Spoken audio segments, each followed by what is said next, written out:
Hey, what's going on, guys? Welcome to another Lifestyle of Eden podcast. Today, I'm going to be talking on a very popular subject, and it is the carnivore diet.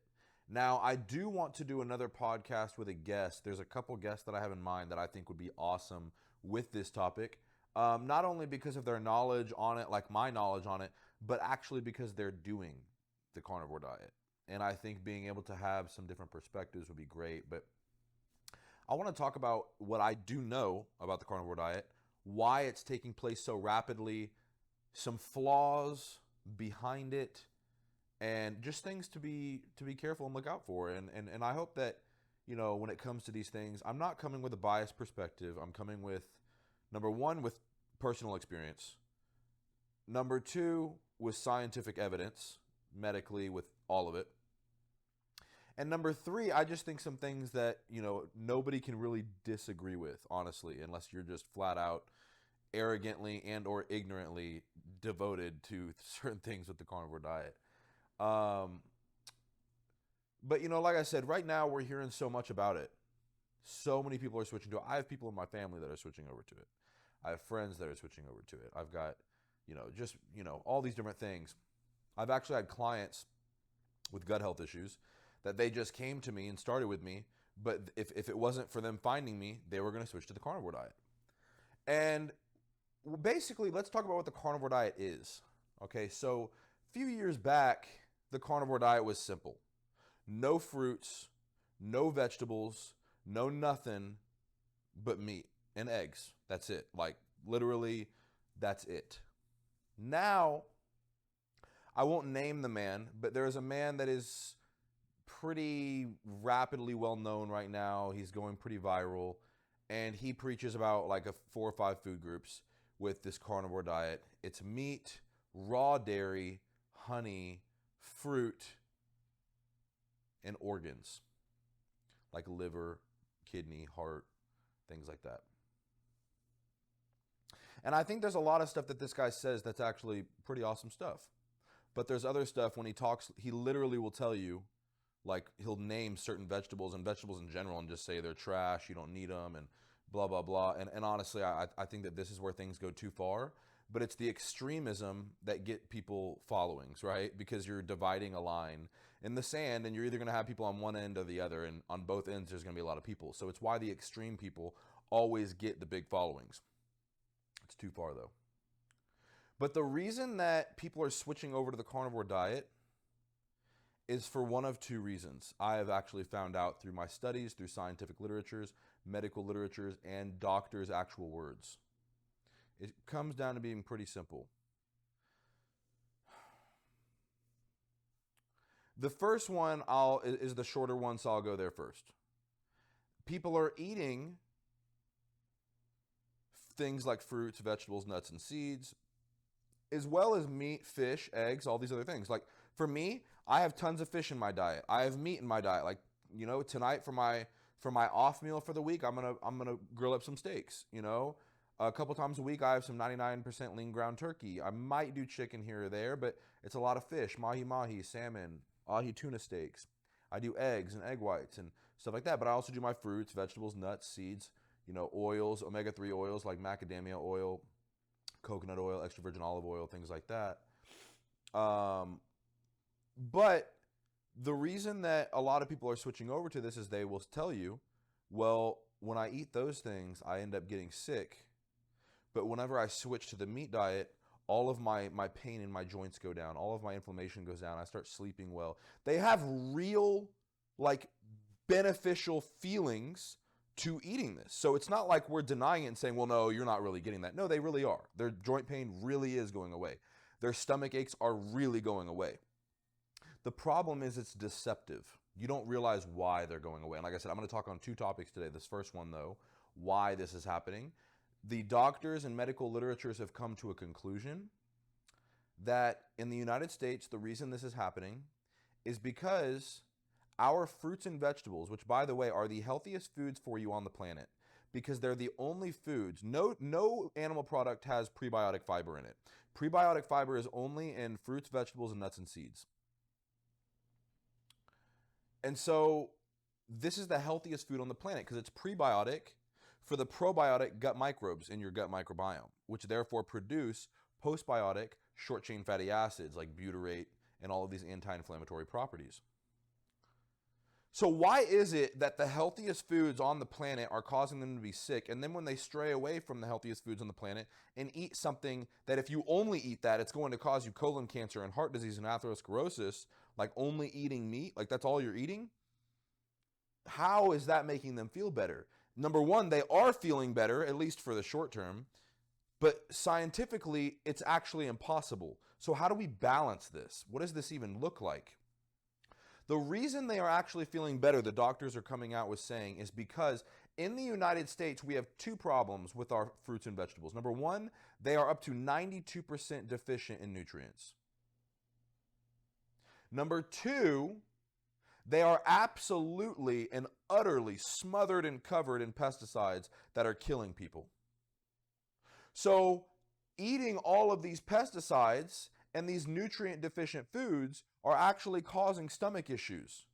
So then when they stop eating that and they start eating like, grass-fed, grass-finished beef and these non-antibiotic chicken, and they start eating cage-free, corn-free, soy-free eggs, all of a sudden they're not putting all the crap in their stomach anymore.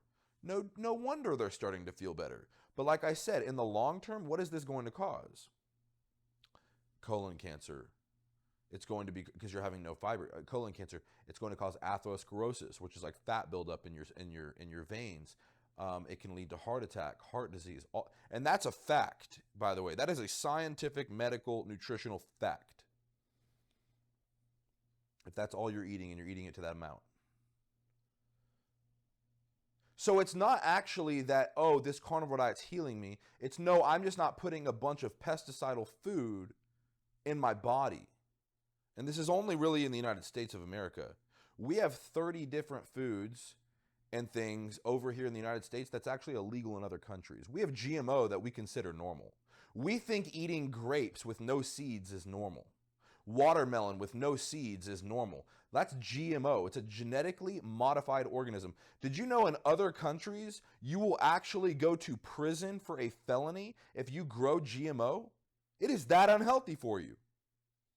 And yet that's what we consider fruits and vegetables. We don't know what fruits and vegetables are in the United States.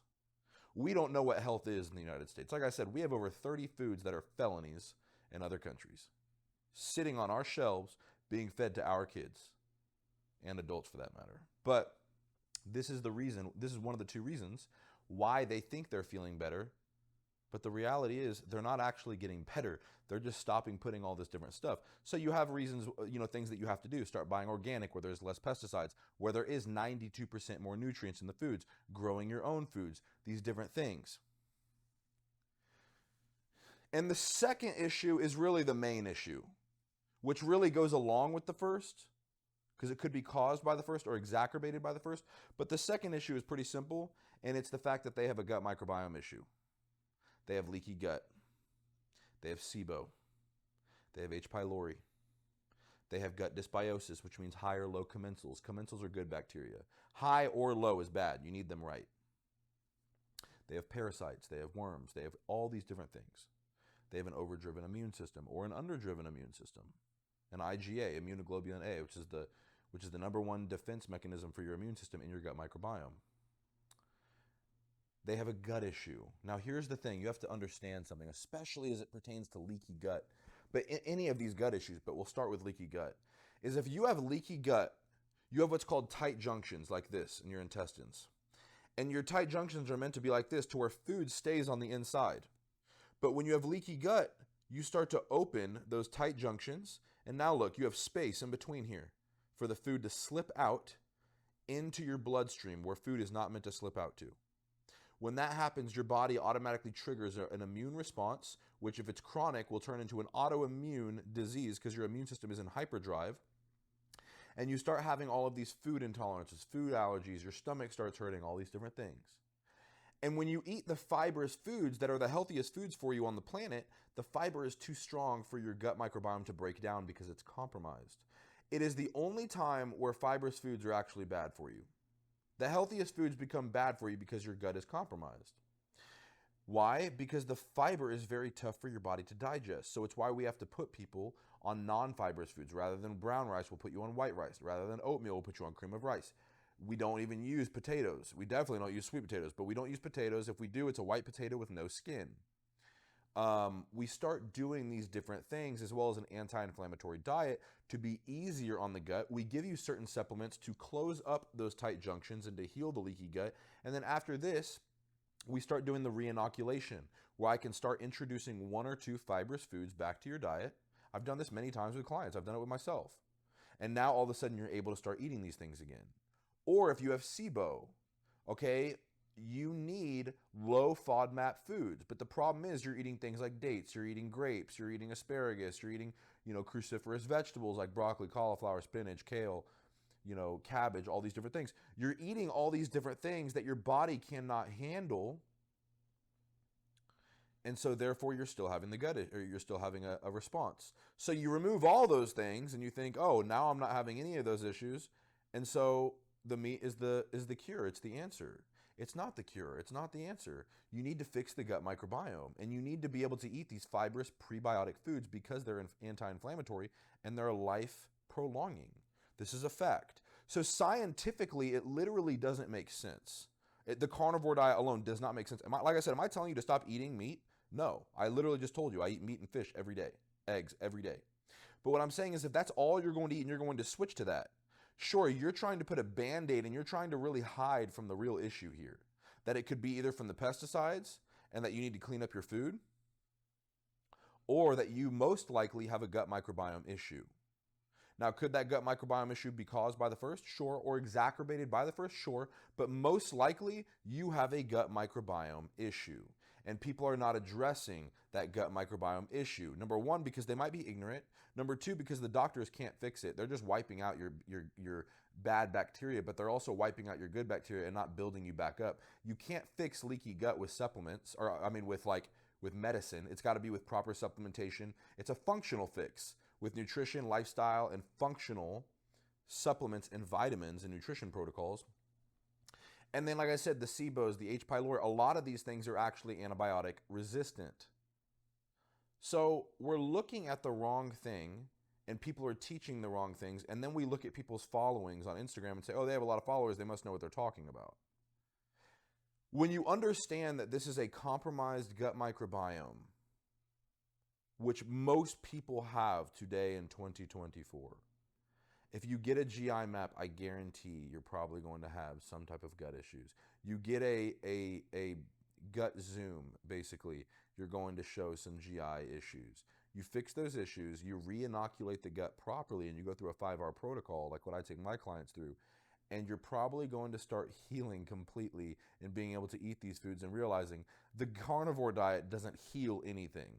All you're doing is straying away from your symptoms and not healing the root issue. It's like having a problem with your wife, and instead of when you come home going and talking to her about something, you run straight to your office. You're avoiding the problem. People think, oh no, this is healing it. Why? Just because you're not fighting? No, you're not fixing anything. The moment that comes back in, you're in trouble. So you need to go and address the problem, fix the issue, and have a healthy home environment within your gut microbiome. Then you can start to eat these things. Then incorporating the meat, the fish, the eggs, even the raw dairy, like raw milk. I'm a fan of raw milk. Or raw cheeses. I'm a fan of these things. These things become beneficial. But if you're not going to fix the issues, all you're doing is putting on a Band-Aid, and you're being clothed with a deceptive thought process that the carnivore diet in and of itself is healing you. Like I said, it literally doesn't even make sense. Tell me how it's healing you. Tell me what it's actually doing. What does the meat and the carnivore foods have that is literally healing your gut microbiome? Like, if you want to go to the raw dairy and the raw milk, sure, it has certain probiotics and enzymes that are very healing. But if your gut is not healthy, those things are actually going to hurt your gut microbiome. You have got to re-inoculate the gut. You've got to do the 5 R's, which is remove, replace, re-inoculate, repair, and rebalance. You've got to go through all 5 of these properly, strengthen it, and then all of these foods become beneficial and you don't have these issues anymore. So I hope that this starts to shed a little bit of light as to what I think is quite a deceptive movement, honestly. because it tells a little bit of the story, but it doesn't tell the whole story. It doesn't ask the questions why. It just says, oh, I'm feeling better. No, no, no. Why? Why are you feeling better? Why are these foods a problem? We're just avoiding things. Why avoid these things? Why avoid fruits and vegetables that are delicious, by the way? That most of y'all love, by the way. Nobody here is going to sit there and say, oh, I hate all fruits. Pineapple's gross. Mango is gross. Apple, like, nobody's going to do that, right? So let's fix these issues, these root issues, and therefore be able to eat these foods again while still incorporating the meat and the carnivore-like foods. So I hope this helps you guys. Stay tuned for the next one.